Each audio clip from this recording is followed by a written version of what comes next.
Сайн байцгаана уу? Өнөөдөр илгэний өглөлтийн талаар ярилцъя.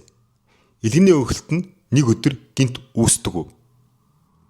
Энэ бол аажмаар шатраалан урагшилдаг өвчин бөгөөд хүнийг үхэлд хүргэх аюултай. Нэгдүгээр үе шат. Өөгчлөлт.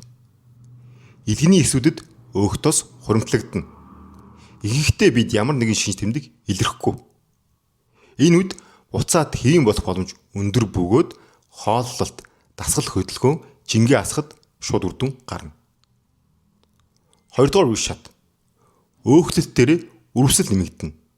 Цусны шинжилгээгээр илэрдэг. Өөх төсний хуримтлалт нэмэгдээд илгэний эдэс үрвснэ. Шинж тэмдэг гэвэл ядаргаа, хэвлийн хүндэд эвгүй оргих, илгэний ферментүүд цуснд ихснэ. Энэ шатнаас харин эрсдэлтэй болж эхэлдэг. За тэгвэл 3 дугаар шат. Фиброз. Илэгс сорвижих, ажиллах чадвар буурна.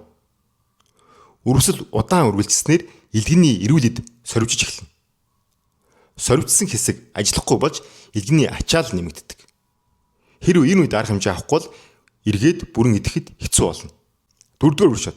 Хатуурал буюу цирроз. Илгэний эд ихэнх нь сорвижиж хэвийн ажиллах чадвараа алддаг. Шинж тэмдэг хэвлийд шингэн хуралдах, арьс шарлах, судас бүдүүрэх, хөл хавнах зэрэг. Энэ үед илгэний дутагдал бүр хавдар үүсэх өндөр эрсдэлтэй. Сайн мэдээ гэвэл эхний шатанд эргээд бүрэн хэвийн болох боломжтой. Хоолтон дээр анхаарч хит их илүүдлийчлэг авахгүй байх, жингээ бууруулах, өөртөө тохирсон хөнгөн тасгал хөдөлгөөн хийх, мөн арх дарсны хэрэглээг багасгаж үйлдвэрийн аргаар гаргаж авсан үрийн тос буюу сид ойлоос зайлсхийх нь чухал бөгөөд хамгийн үр дүнтэй арга.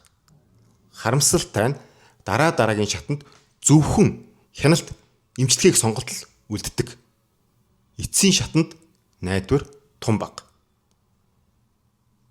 За тэгэхээр бидний дараагийн сэдэв илэг өөхөлж байгаа гол шалтгаан дистаралл мөн илүүдэл жингүүч илэг өөхлөд байгааг тайлбарлах болно. Удахгүй уулзцгаая.